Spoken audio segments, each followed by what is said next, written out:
The honourable member for Edmonton Centre.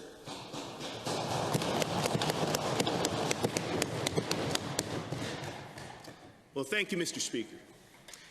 It's my distinct honour to rise today as a representative of the good people of Edmonton Centre to reply to the Honourable Lieutenant Governor's delivery of the speech from the throne. When I received the nomination to run as my party's candidate in Edmonton Centre just over 1 year ago, I couldn't have imagined that I would find myself standing here today in this assembly among such a diverse representation of the people of Alberta, having the privilege and the responsibility of helping to lead our province. But having been awarded that honour, I embrace it with all of the joy and gravity I learned from one of my early mentors, a woman named Yin Lu. I met Yin in the summer of 1995 when I was enrolled in the outdoor leadership training program at Crow's Nest Lake Bible Camp. Now, Yin was not your average woman, nor what one might expect from an instructor in wilderness survival. She stood about 5'6", weighed maybe 120 pounds. She wore large framed glasses, and her daily uniform consisted of a white lab coat, t-shirt, khaki pants, hiking boots, and an ever-present camp baseball cap. She was, in fact, a doctoral student studying medieval English literature. But she was also one of the greatest examples of a leader I've had the privilege of knowing. She was quiet and unassuming. I don't believe I ever heard her raise her voice. Yet Yin rarely had ever any trouble commanding respect. And that was because Yin led by example. One of the first things Yin introduced us to as part of our training program was the concept of servant leadership. Yin believed that the role of a leader was to take on the jobs that no one else wanted to do. Not only that, she believed that you didn't just do them with a sigh of resignation. Yin believed in taking on the things that no one else wanted to deal with and doing them with joy. The jobs, the problems that leave everyone standing around looking at their feet or quietly making for the exits, those were the things that Yin would make her own. She'd jump up after dinner and she'd race to the dish pit for the privilege of scrubbing the burnt pots. After a 4-day out trip, she'd be the first one to offer to stay behind and clean and hang the ground sheets to dry so that others could go and take a hot shower first. And you know what? That kind of attitude is infectious. It didn't take long before our group of trainees began to adopt a similar attitude. It became a game to see who could outdo the others in taking on thankless tasks. And that, I believe, is the mark of a true leader. Leaders inspire. They bring out the best in those they lead. And they do it not just by standing in front and telling others what needs to be done. They do it by rolling up their sleeves, getting down in the dirt, and working alongside everyone else. They do it by taking on the jobs no one else wants to do and taking ownership of the problems no one else wants to tackle. So in the first months after my election as an MLA, I took the opportunity to immerse myself in the rich diversity of Edmonton Centre and connect with as many of the people, communities, and organizations who call it home as I could. And Mr. Speaker, I dare say that Edmonton Centre is one of the most diverse and dynamic constituencies in the province of Alberta. Between 2001 and 2014, the population of our downtown core more than doubled, from just over 6,000 to over 13,000 residents. And that growth continues with 140 new residential units in 2015, another 1,500 currently under construction, and another 2,000 planned. And that population is incredibly diverse, including new Canadians, post-secondary students, professionals, public servants, families, and seniors. They span all income levels, social classes, ethnicities, ages, and gender and sexual identities. And I'm proud to have the honor of representing them all. I've met with the Oliver and Downtown Edmonton Community Leagues, committed collectives of young leaders who have stepped up to build real community in our urban core through gardens, potlucks, community investment, local advocacy, and civic engagement, building a better city not only for themselves and their members, but for us all. Oliver is also home to a significant portion of Edmonton's LGBTQ community, members from whom I've had the pleasure of learning of their deep local history, working to build and support their community and advocate for their rights. I've also had the honor of accompanying them to meet with the Minister of Justice and celebrating with them as our government moved forward with adding gender identity and expression to the Alberta Human Rights Act, and aided our schools in adopting policies to support full inclusion of trans, non-binary, and two-spirited youth. These neighborhoods are also home to many buildings and facilities for seniors, many seniors' homes, and I've enjoyed the opportunity to visit with the residents at each, to hear their thoughts and perspectives and make note of their concerns. And I look forward to building on these relationships and continuing to learn from their years of experience. I've had the pleasure of supporting the work of community volunteers in Central McDougall, a community that is home to many new Canadians and many families, all of whom are working to reach out to their neighbors, to provide programs and facilities that bring people together and offer much-needed support. I've spoken with the residents of Queen Mary Park, also home to many new Canadians, who are regularly invited to connect with the longer-term residents, again to build community and work towards a revitalization of these historic family neighborhoods. And in the River Valley, I've connected with the residents of Rossdale and learned of their work to build stronger community and work with the city towards a new redevelopment plan. And it's important, Mr. Speaker, to recognize that Rossdale, and indeed much of the land on which we are currently standing, were historic meeting grounds for Alberta's Indigenous peoples. I recognize that within my constituency there are many residents of Indigenous descent. With them, we are all treaty people, here by the grace of an agreement to share in the bounty and prosperity of this territory and to provide for the health, welfare, education, and infrastructure of Alberta's First Nations and their members. And I'm proud, Mr. Speaker, of our government's commitment to see this treaty truly and fully honored. I was moved by the Premier's heartfelt apology last June for the legacy of residential schools, the effects of which we still see rippling through the heart of our city. And I've been pleased to see First Nations given increased prominence, their voices being heard in our consultations on the Climate Leadership Plan and Mental Health Review. I look forward to the new opportunities for us to continue to rebuild trust that will come with the repeal of Bill 22 and repatriation of Indigenous sacred objects. Mr. Speaker, in my 10 months since being elected, I've had the opportunity to meet with countless community groups and organizations who embrace the philosophy I learned from Yin Lu and take on the challenging work of supporting many marginalized communities. In Edmonton Centre, there's no hiding from the fact that there are many in need. Every day our residents see people who are homeless or inadequately housed, who are struggling with mental health, addictions, or emotional trauma, or who were simply caught in the economic turmoil caused by the recent historic drop in the price of oil and our overdependence on a single commodity, a single price, and a single market. And Mr. Speaker, I am constantly amazed at the number of dedicated men and women I meet every week who roll up their sleeves day after day to do whatever they can to help meet these needs. There are far too many for me to name, but I look forward to opportunities to introduce some of them in the future to this House. These organizations are out there fighting homelessness, promoting harm reduction, offering safe spaces, meals, bathroom, and laundry facilities for homeless youth and adults, affordable, accessible health and dental care, mental health supports and assistance navigating government programs and services, and most importantly, a chance to reclaim the dignity that should be afforded all human beings. Mr. Speaker, I ran for this position in no small part to ensure that government would continue to support this important work while endeavoring to reinvest in key services, as we are still recovering from the effects of poorly planned or considered cuts by previous governments.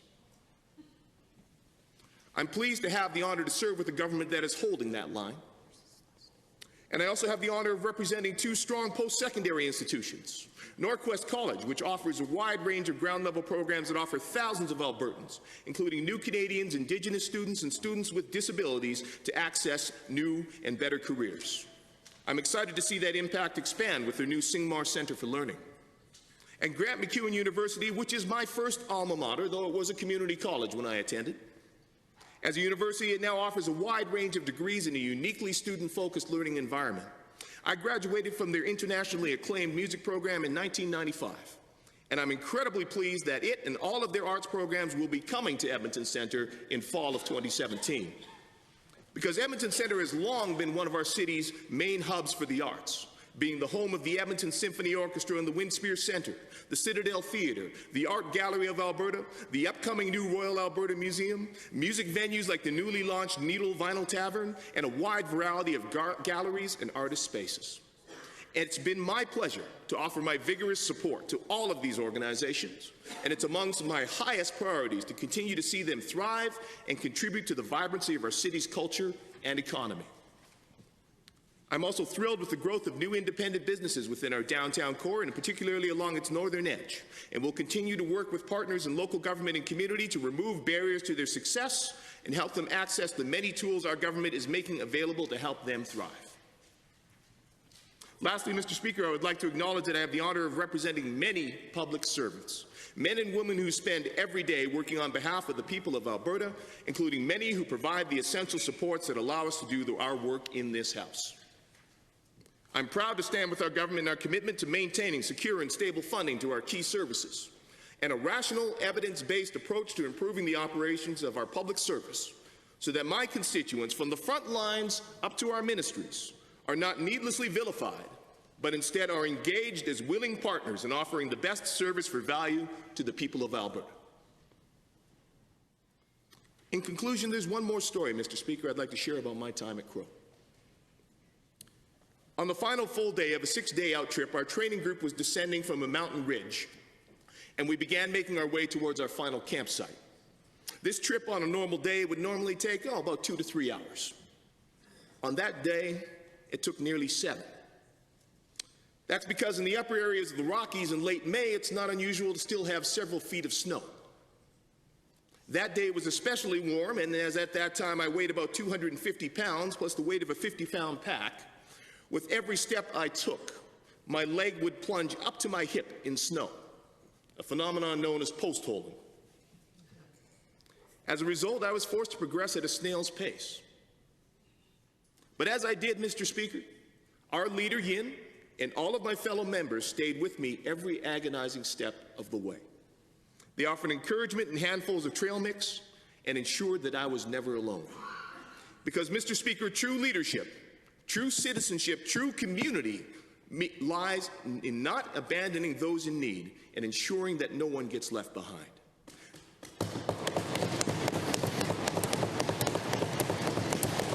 To quote the Lieutenant Governor's gracious speech, "In tough times, we always pull together. We have each other's backs. We support each other in these times instead of making a bad situation worse. And most importantly, Mr. Speaker, we don't make short-sighted decisions for short-term gain that hurt the most vulnerable and see them left behind." You're here.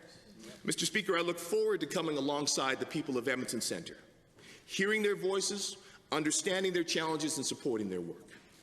I pledge to take on the difficult jobs, to make their issues my own, and to work with integrity with my colleagues on both sides of this aisle to ensure that the Alberta advantage extends to everyone. Thank you.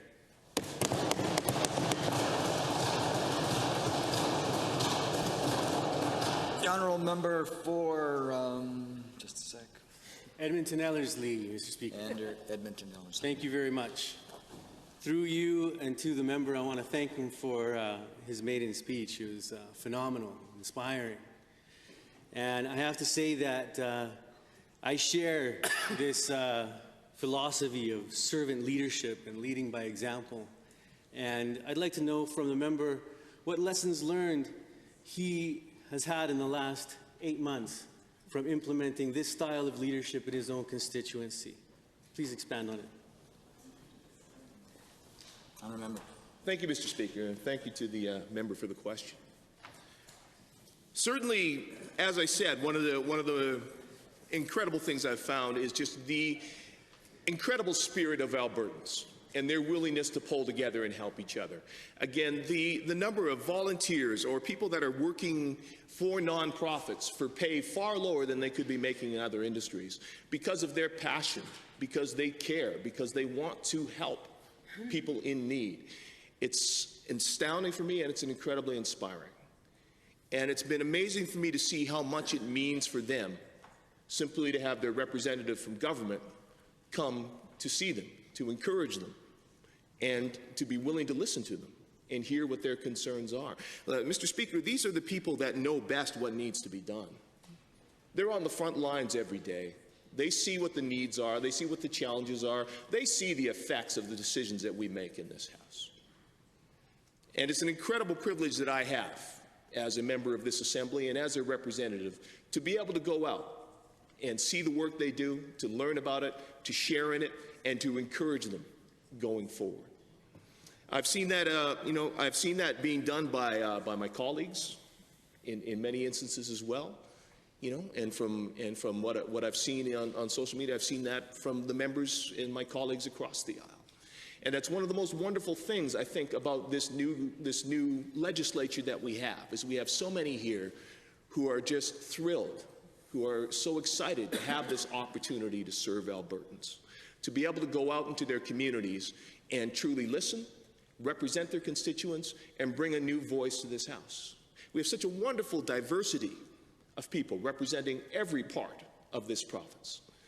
The number of women we have here, the number of people from so many different ethnicities, the fact that we have the first LGBTQ members to ever sit in this House. Again and again, when I go out to the community, I hear people who are so excited to see that their government, that their legislature, that their representatives represent who they are. So these are some of the lessons that I've learned. These are some of the opportunities that I've had. And again, every day I get up and I just recognize what a privilege it is to have the honor to serve in this House. The Honourable Minister of Advanced Education. Thank you, Mr. Speaker, and it was with great interest that I listened to the member from Edmonton Centre's speech, particularly the part where he said that he graduated from Grant MacEwan College with a degree in music. I know that in my time as Advanced Education Minister, it's been fascinating to find out all of the interesting things that are going on with the training and investment in fine arts and music training across the province. I do have to say that I'm disappointed that none of our post-secondary institutions offer any specific instruction in accordion, but I would like to ask the member to expand upon the value that he thinks a training in fine arts and music in particular adds to the quality of life and the standard of living for the people of Alberta. Honourable Member. Thank you, Mr. Speaker, and thank you to the member for the question. I can honestly say that the skills I learned working as a musician and studio engineer, I use them every day in this work.